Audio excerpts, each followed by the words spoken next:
اور اس حوالے سے صحیح مسلم میں ایک بڑی پیاری حدیث ہے کہ ایک شخص تھا جس کا نام تھا ضماد. ضماد تو نہیں، عربی میں ضباد کہیں گے، ضاد میم الف دال.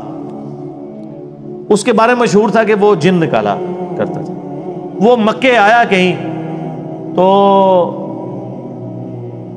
اس کو پتا چلا کہ اس طرح مکے میں ایک شخص محمد صلی اللہ علیہ وآلہ وسلم ان کے ساتھ اس طرح کا مسئلہ ہوا ہے. کچھ عرصے سے وہ اس طرح کی باتیں کرتے ہیں. غار میں چند دن کے لیے گئے تھے. لوگوں نے پھر مشورہ کیا تو اس نے کہا کہ مجھے نبی علیہ السلام کے پاس یعنی محمد کے پاس لے چلو. وہ آیا، اس نے بڑے یعنی اخلاقی انداز میں کہا کہ اے محمد، اگر آپ چاہیں تو میں آپ کا علاج کر سکتا ہوں. میں جنات کا، اسیب کا، اس طرح کا جو سایہ وغیرہ ہوتے ہیں میں اس کا علاج کرتا ہوں. تو آپ صلی اللہ علیہ وآلہ وسلم سے اس نے کہا کہ آپ بتائیں آپ کیا بیان کرتے ہیں، آپ کو کیا پرابلم ہے. تو آپ علیہ السلام نے چند الفاظ پڑھے،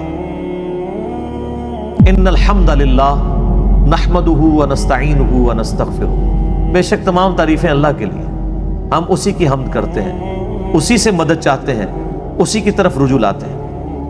من یہدہ اللہ فلا مضل لہ، جسے اللہ گمراہ کر دے، جسے اللہ ہدایت دے دے، اسے کوئی گمراہ نہیں کر سکتا.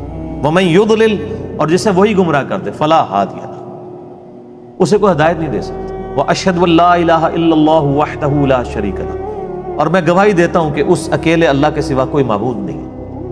واشہد ان محمدا عبدہ ورسولہ، اور محمد صلی اللہ علیہ وآلہ وسلم اس کے بندہ ہے خاص اور رسول.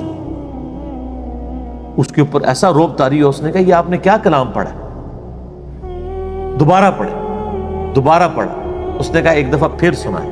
ابھی قرآن تو پڑھا ہی نہیں تھا، صرف آپ نے اپنے خطبے کے الفاظ پڑھے. تیسری دفعہ جب اس نے سنا، اس نے کہا واللہ ایسا کلام میں نے کبھی نہیں سنا.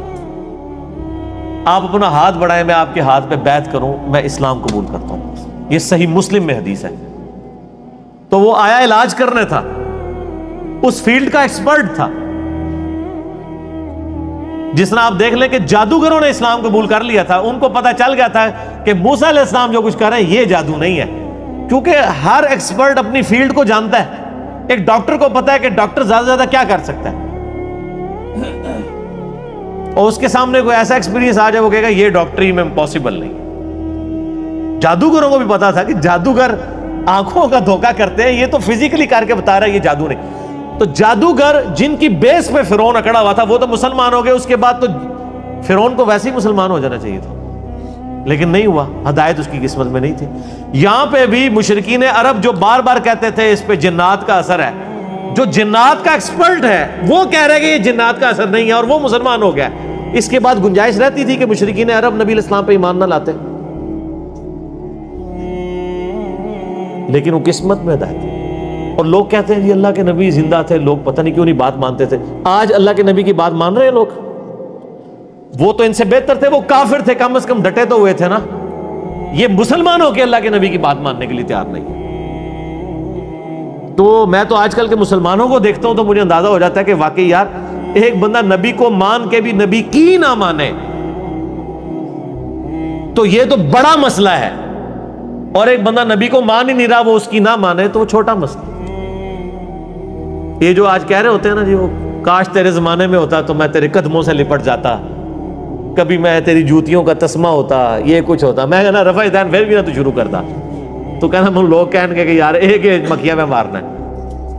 یعنی جو اتنا بزدل ہے آج کے دور میں کہ وہ اپنے نظریات کو قرآن و سنت پڑھ کے چینج کرنے کے لیے تیار نہیں ہے، تو وہ ابو جہل ہی ہوتا. یہ ضروری نہیں ہے کہ تیرے ہوتے جنم لیا ہوتا تو ابو بکر عمر عثمان و علی ہوتا رضی اللہ عنہ مجمعین. نہیں، عین ممکن ہے کہ ابو جہل ہوتا، عبداللہ ابن ابی ہوتا. یہ بات کرنا بڑا آسان ہے، تیرے ہوتے جنم لیا ہوتا. یہ ساری کہانی ہے میرے بھائی، یہ بڑا مشکل کام ہے.